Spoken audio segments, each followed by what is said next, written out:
नमस्कार दोस्तों, स्वागत है आपका A to Z स्टोरीज अद्भुत ऑफिशियल पर। साधु संत फकीर गुरु रहबरों की सदा ही जय जयकार। भैरव विज्ञान तंत्र सूत्र 46वीं विधि, ध्वनि संबंधी ये 10वीं विधि है। कानों को दबाकर और गूदा को सिकुड़ कर बंद करो और ध्वनि में प्रवेश कर जाओ। शिव पार्वती जी से कह रहे हैं, हम अपने शरीर से भी परिचित नहीं हैं। हम नहीं जानते कि शरीर कैसे काम करता है और उसका ताव क्या है, ढंग क्या है, मार्ग क्या है। लेकिन अगर तुम निरीक्षण करो तो आसानी से उसे जान सकते हो। अगर तुम अपने कानों को बंद कर लो और गूदा को ऊपर की ओर सिकोड़ो तो तुम्हारे लिए सब कुछ ठहर जाएगा। ऐसा लगेगा कि सारा संसार रुक गया है, ठहर गया है। गतिविधियां ही नहीं, तुम्हें लगेगा कि समय भी ठहर गया है। जब तुम गूदा को ऊपर खींचकर सिकोड़ लेते हो, क्या होता है ऐसा? अगर दोनों कान बंद कर लिए जाएं तो बंद कानों से तुम अपने भीतर एक ध्वनि सुनोगे। लेकिन अगर गूदा को ऊपर खींचकर नहीं सिकोड़ा जाए तो वे ध्वनि गूदा मार्ग से बाहर निकल जाती है। वे ध्वनि बहुत सूक्ष्म है। अगर गूदा के ऊपर खींचकर सिकोड़ लिया जाए और कानों को बंद किया जाए तो तुम्हारे भीतर एक ध्वनि का स्तंभ निर्मित होगा और वे ध्वनि मौन की ध्वनि होगी। वे नकारात्मक ध्वनि है। जब सब ध्वनियां समाप्त हो जाती हैं तब तुम्हें मौन की ध्वनि या निर्ध्वनि का एहसास होता है। लेकिन वे निर्ध्वनि गूदा से बाहर निकल जाती है। इसलिए कानों को बंद करो और गूदा को सिकोड़ लो। तुम दोनों ओर से बंद हो जाते हो। तुम्हारा शरीर भी बंद हो जाता है और ध्वनि से भर जाता है। ध्वनि से भरने का ये भाव गहन संतोष को जन्म देता है। इस संबंध में बहुत सी चीजें समझने जैसी हैं और तभी तुम उसे समझ सकोगे जो घटित होता है। हम अपने शरीर से परिचित नहीं हैं। साधक के लिए ये एक बुनियादी समस्या है और समाज शरीर से परिचय के विरोध में है, क्योंकि समाज शरीर से भयभीत है। हम हर एक बच्चे को शरीर से अपरिचित रहने की शिक्षा देते हैं। हम उसे संवेदन शून्य बना देते हैं। हम बच्चे के मन और शरीर के बीच एक दूरी पैदा कर देते हैं ताकि वे अपने शरीर से ठीक से परिचित ना हो जाए, क्योंकि शरीर बोध समाज के लिए समस्या पैदा करेगा। इससे बहुत सी चीजें निहित है। अगर बच्चा शरीर से परिचित है तो वह देर अबेर काम या सेक्स से भी परिचित हो जाएगा। अगर वे शरीर से बहुत ज्यादा परिचित हो जाएगा तो वे अपना कामुक और इंद्रियोन्मुख अनुभव करेगा। इसलिए हमें उसकी जड़ को ही काट देना है। हम बच्चे को उसके शरीर के प्रति जड़ और संवेदन शून्य बना देते हैं ताकि उसे उसका एहसास ना हो। तुम्हें तुम्हारे शरीर का एहसास ही नहीं होता। हाँ, जब किसी उपद्रव में पड़ता है तो ही उसका एहसास होता है। तुम्हारे सिर में दर्द होता है तो तुम्हें सिर का पता चलता है। जब पांव में कांटा गड़ता है तो पांव को पता चलता है। और जब शरीर में दर्द होता है तो तुम जानते हो कि मेरा शरीर भी है। जब शरीर रुग्ण होता है तो ही उसका पता चलता है, लेकिन वे भी शीघ्र नहीं। तुम्हें अपने रोगों का पता भी तुरंत नहीं चलता है। कुछ समय बीतने पर ही पता चलता है। जब रोग तुम्हारी चेतना के द्वार पर बार बार दस्तक देता है, जब पता चलता है। यही कारण है कि कोई भी व्यक्ति समय रहते डॉक्टर के पास नहीं पहुंचता है। वे देर करके पहुंचता है। जब रोग गहन हो चुका होता है और वे अपनी बहुत हानि कर चुका होता है। इसलिए समस्या पैदा होती है, विशेषकर तंत्र के लिए। तंत्र गहन संवेदनशीलता और शरीर के बोध में भरोसा करता है। तुम अपने काम में लगे हो और तुम्हारा शरीर बहुत कुछ कर रहा है जिसका तुम्हें कोई बोध नहीं। अब तो शरीर की भाषा पर बहुत काम हो रहा है। शरीर की अपनी भाषा है और मनोचिकित्सकों को और मानसवादी को शरीर की भाषा का परीक्षण दिया जा रहा है, क्योंकि वे कहते हैं कि आधुनिक मनुष्य का भरोसा नहीं किया जा सकता। आधुनिक मनुष्य जो कहता है उस पर भरोसा नहीं किया जा सकता। उससे अच्छा है उसके शरीर का निरीक्षण करना, क्योंकि शरीर उसके बारे में ज्यादा खबर रखता है। विल्हेम रेख ने शरीर की संरचना पर बहुत काम किया है और उसे शरीर और मन के बीच बहुत गहरा संबंध दिखाई दिया है। यदि कोई आदमी भयभीत है तो उसका पेट कोमल नहीं होगा। तुम उसका पेट छुओ और वे पत्थर जैसा होगा, और अगर वे निडर हो जाए तो उसका पेट छुओ तो वे तुरंत शिथिल हो जाएगा, या अगर पेट को शिथिल कर लो तो भय चला जाएगा। पेट पर थोड़ी मालिश करो और तुम देखोगे कि डर कम हो गया, निर्भयता आई। जो व्यक्ति प्रेम पूर्ण है उसके शरीर का गुण धर्म और होगा। उसके शरीर में उष्णता होगी, जीवन होगा, और जो व्यक्ति प्रेम पूर्ण नहीं होगा उसका शरीर ठंडा होगा। यही ठंडापन और अन्य चीजें तुम्हारे शरीर में प्रविष्ट हो गई हैं और वे ही बाधाएं बन गई हैं। वे तुम्हें तुम्हारे शरीर को नहीं जानने देती, लेकिन शरीर अपने ढंग से अपना काम करता रहता है और तुम अपने ढंग से अपना काम करते रहते हो। दोनों के बीच एक खाई पैदा हो जाती है, उस खाई को पाटना है। मैंने देखा है, अगर कोई व्यक्ति दमन करता है, अगर तुम क्रोध को दबाते हो तो तुम्हारे हाथों में, तुम्हारी उंगलियों में दमित क्रोध की उत्तेजना होगी, और जो जानता है वे तुम्हारे हाथों को छूकर बता देगा कि तुमने क्रोध को दबाया है। यदि तुमने काम वासना को दबाया है तो वे काम वासना तुम्हारे काम अंगों में दबी पड़ी रहेगी। ऐसी किसी अंग को छूकर बताया जा सकता है ये काम दमित पड़ा है, वे अंग भयभीत हो जाएगा और तुम्हारे स्पर्श से बचना चाहेगा। वे खुला या ग्रहणशील नहीं रहेगा। क्योंकि तुम बचना चाहते हो इसलिए वे अंग भी संकुचित हो जाएगा, वे तुम्हें दबार नहीं देगा। अब वे कहते हैं कि 50% स्त्रियां ठंडी हैं, उनकी काम वासना को उत्तेजित नहीं किया जा सकता है। और कारण यह है कि हम लड़कों से बढ़कर लड़कियों को काम दमन सिखाते हैं। लड़कियां बहुत दमन करती हैं और जब वे 20 वर्ष की उम्र तक करती हैं तो उसकी लंबी आदत बन जाती है। 20 वर्षों का दमन, फिर जब वे प्रेम करेंगी तो वे प्रेम की बात ही करेंगी। प्रेम के प्रति उसका शरीर उन्मुख नहीं होगा, नहीं खुलेगा। उनका शरीर एक तरह से सेक्स के प्रति बंद हो जाता है,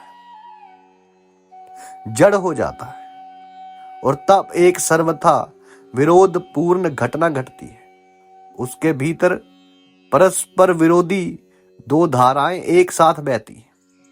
वे प्रेम करना चाहती हैं लेकिन उसका शरीर दमित है, शरीर असहयोग करता है, शरीर पीछे हटने लगता है, वे पास आने को तैयार नहीं होता। अगर तुम किसी स्त्री को किसी पुरुष के पास बैठे देखो और अगर वे स्त्री पुरुष को प्रेम करती है तो तुम पाओगे कि वे स्त्री उस पुरुष की तरफ झुककर बैठी है। अगर स्त्री पुरुष से डरती है तो उसका शरीर उसके विपरीत दिशा में झुक जाएगा। अगर स्त्री पुरुष के प्रेम में है तो वे अपनी टांगों को एक दूसरे पर रख नहीं बैठेगी। वे ऐसा तभी करेगी जब वे पुरुष से भयभीत होगी। उसे इस बात की खबर नहीं है, वे अनजाने कर रही है। शरीर अपना बचाव आप करता है, वे अपने ढंग से अपना काम करता है। तंत्र को पहले से ही इस बात का बोध था। जब से पहले तंत्र को ही शरीर के तल पर ऐसी गहरी संवेदनशीलता का पता चला था। और तंत्र कहता है कि अगर तुम सचेतन रूप से अपने शरीर का उपयोग कर सको तो शरीर ही आत्मा में प्रवेश का साधन बन जाता है। तंत्र कहता है कि शरीर का विरोध करना मूढ़ता है, बिल्कुल मूढ़ता है। शरीर का उपयोग करो, शरीर माध्यम है और इसकी ऊर्जा का उपयोग इस भांति करो कि तुम इसका अतिक्रमण कर सको। अब कानों को दबाकर और गूदा को सिकोड़कर बंद करो और ध्वनि में प्रवेश करो। तुम अपने गूदा को अनेक बार सिकोड़ते रहे हो और कभी कभी तो गूदा मार्ग अनायास भी खुल जाता है। अगर तुम्हें अचानक कोई भय पकड़ जाए तो तुम्हारा गूदा मार्ग खुल जाता है। भय के कारण अचानक मलमूत्र निकल जाएगा। क्या होता है भय में? क्या होता है?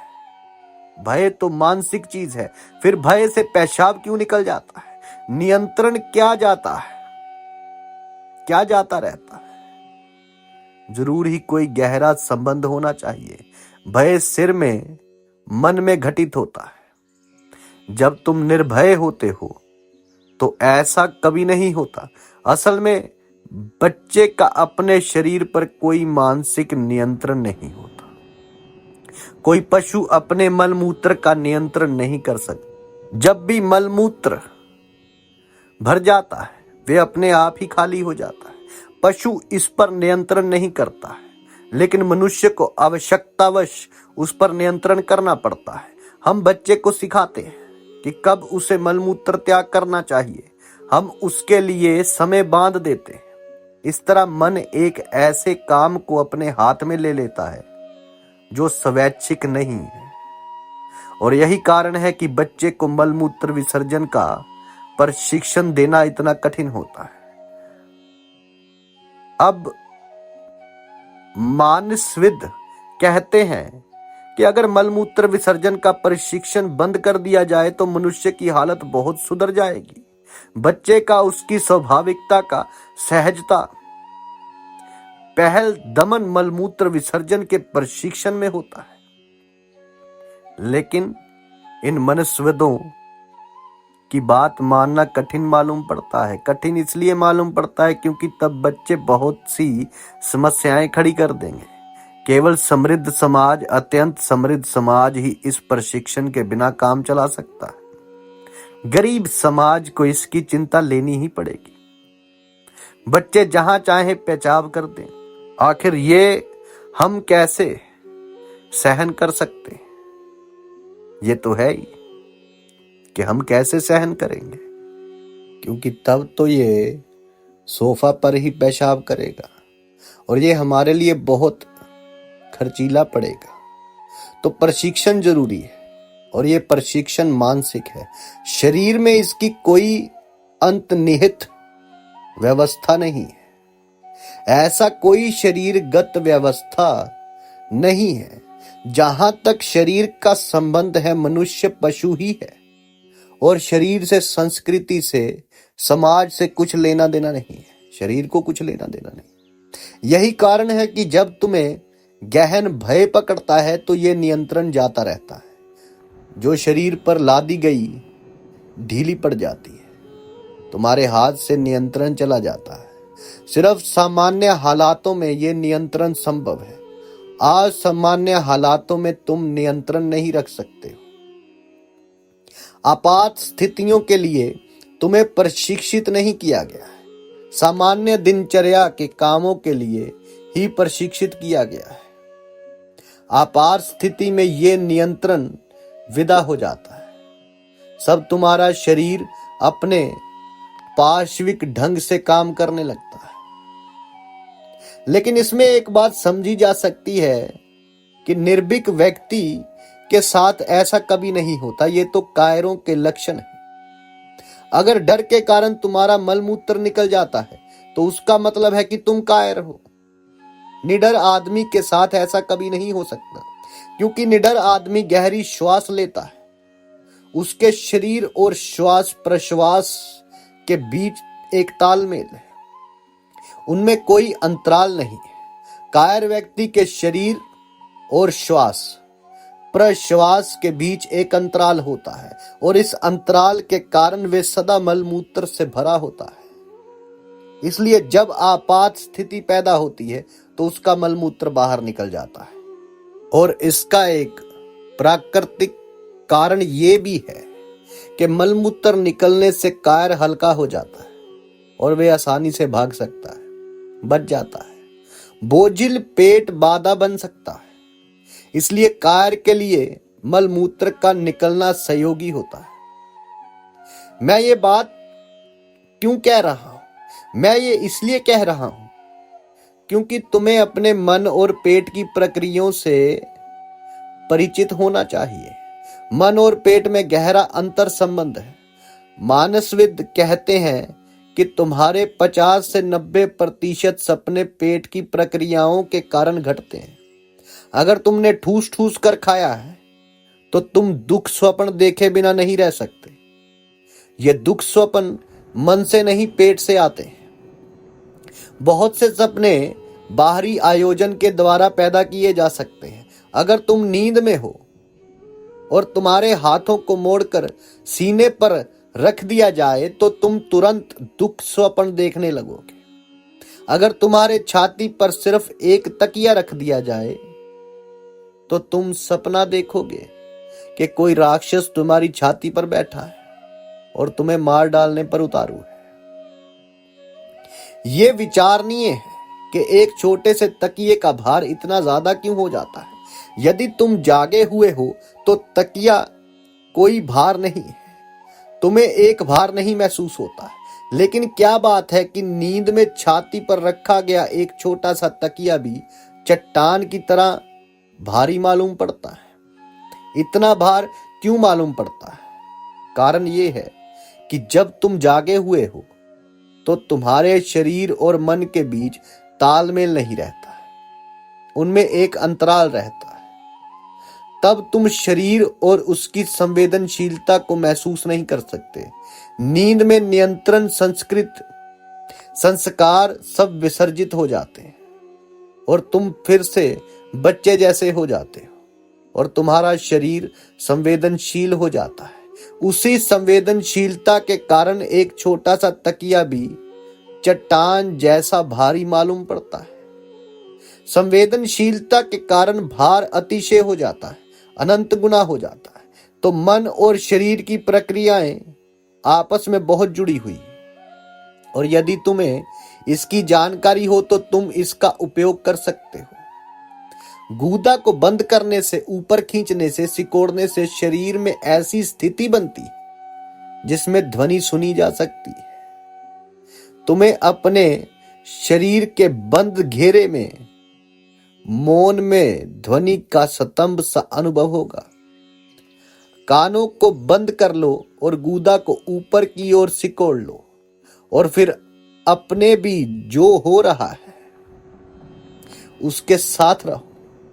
कान और गूदा को बंद करने से जो रिक्त स्थिति बनती है उसके साथ बस रहो। ध्वनि तुम्हारे कानों के मार्ग से या गूदा के मार्ग से बाहर जाती है। उसके बाहर जाने की यही दो मार्ग है। इसलिए अगर उनका बाहर जाना हो तो तुम उसे आसानी से महसूस कर सकते हो। और इस आंतरिक ध्वनि को अनुभव करने से क्या होता है? इस आंतरिक ध्वनि को सुनने के साथ ही तुम्हारे विचार विलीन हो जाते हैं। दिन में कभी भी समय, किसी भी समय यह प्रयोग करो। गूदा को ऊपर खींचो और कानों को अंगुली का बंद कर लो। कानों को बंद करो और गूदा को सिकोड़ लो। तब तुम्हें एहसास होगा कि मेरा मन ठहर गया है, उसने काम करना बंद कर दिया है और विचार भी ठहर गए। मन में विचारों का जो सतत प्रवाह चलता है वे विदा हो गया है। ये शुभ है और जब भी समय मिले इसका प्रयोग करते रहो। अगर दिन में 5-6 दफा इसका दिन भर सुन सकते हो तब बाजार के शोरगुल में भी, सड़क के शोरगुल में भी यदि तुमने उस ध्वनि को सुना है, वे तुम्हारे साथ रहेगी और फिर तुम्हें कोई भी उपद्रव अशांत नहीं करेगा। अगर तुमने ये अंतर ध्वनि सुन ली तो बाहर की कोई चीज तुम्हें विचलित नहीं कर सकती। तब तुम शांत रहोगे। जो भी आसपास घटेगा उसका तुम पर कोई फर्क नहीं पड़ेगा। साधु संत फकीर गुरु रहबरों की सदा ही जय जयकार। जल्दी मिलते हैं एक नई वीडियो के साथ। तब तक के लिए आप सबका धन्यवाद। आप सबके भीतर बसे उस परमात्मा को मेरा प्रणाम।